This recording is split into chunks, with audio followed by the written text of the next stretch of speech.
Okay, class. So this is another topic in power plant engineering. So we have here chimney. Okay, so chimney. Chimney is a structure for venting hot flue gases or smoke from a boiler. So furnace or fireplace to the outside atmosphere. So this is where the product of combustion passes through. Okay? Chimneys are typically vertical. Okay? So, to ensure that the gases flow smoothly, drawing into the air, combustion in what is known as the stack or chimney effect. Okay? So, the space inside the chimney is called flue. Okay? So, take note of the term class. Okay? So, space inside a chimney is called a flue. Okay? So, in the US, the term smokestack or stack is also used when referring to locomotive chimneys. Okay? Chimneys are told to increase the draw of air for combustion and to disperse pollutants into the flue gases over a greater area so as to reduce the pollutant concentration in compliance with regulatory or other limits. Okay, so sometimes the measurement of the chimney height is based on the highest building in the vicinity. Okay, so at least 5 meters taller than the highest or the tallest building. Okay, in the plant vicinity. Okay, so that is the basis. So drop.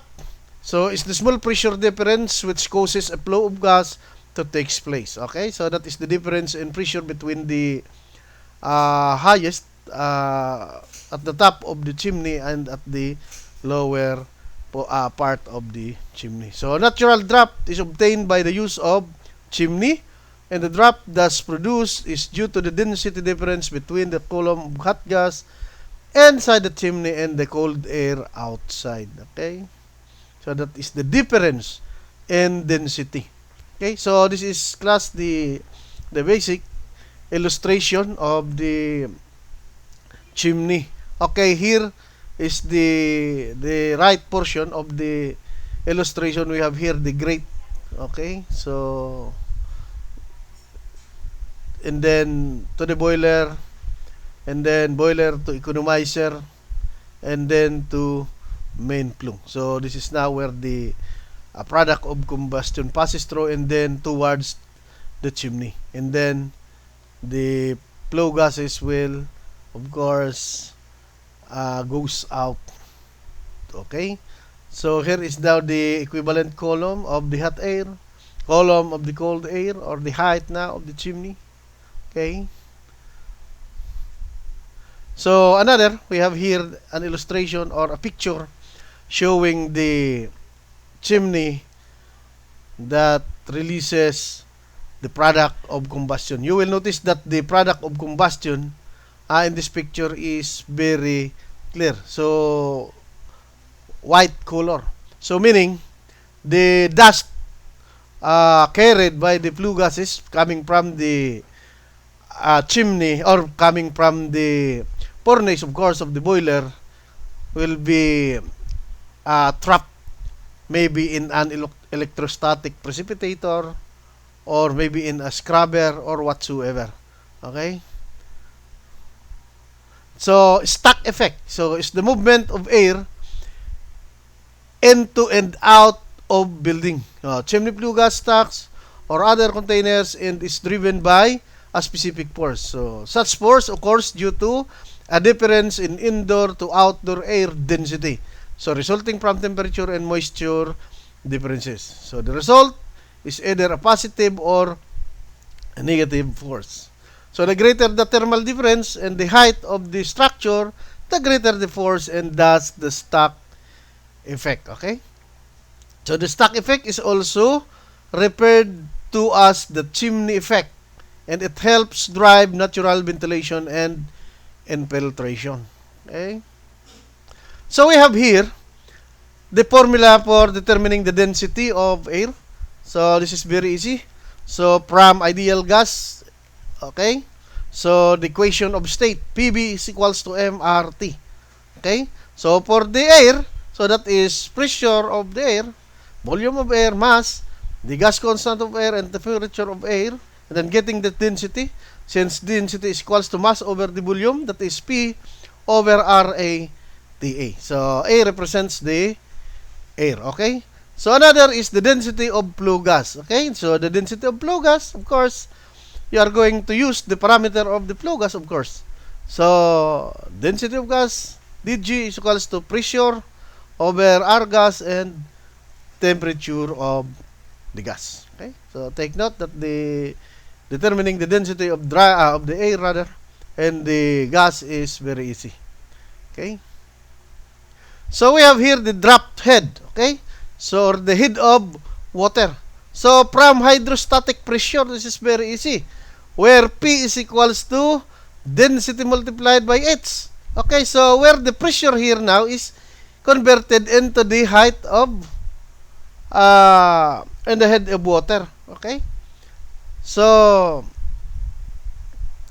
is equals now to the density of the air minus density of the gas multiplied by the height. So where H now is the height of the chimney.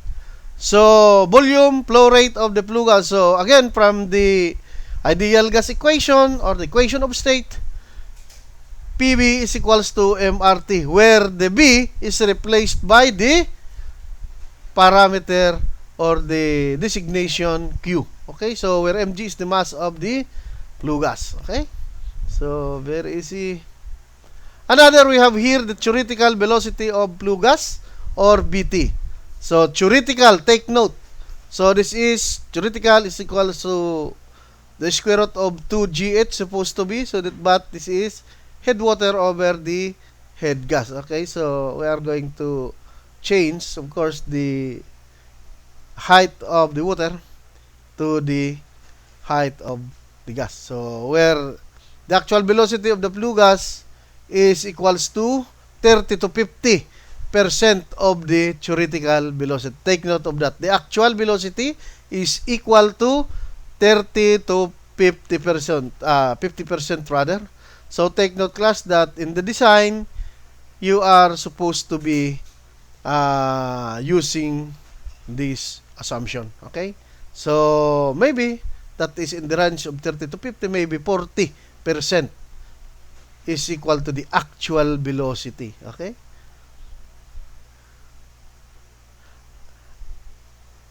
Another, we have the chimney diameter. So, very easy equation. So, Q is equals to area times the actual velocity.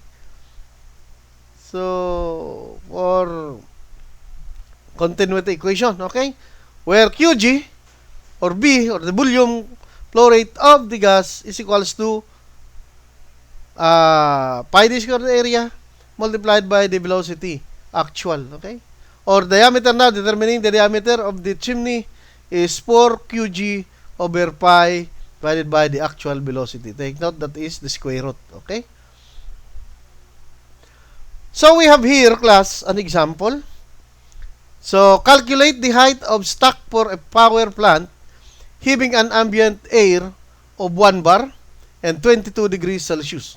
Combustion gases has an average temperature of 125 degrees Celsius and flows steadily at a rate of 20 metric ton per hour, whose volumetric analysis of CO2 equals 20%, oxygen is 4%, nitrogen 76%, assume drop of 3.5 millimeter of mercury. Take note, class, this is not in terms of millimeter of water, but in terms of millimeter of mercury. Take note, we are going to change this to water. Okay?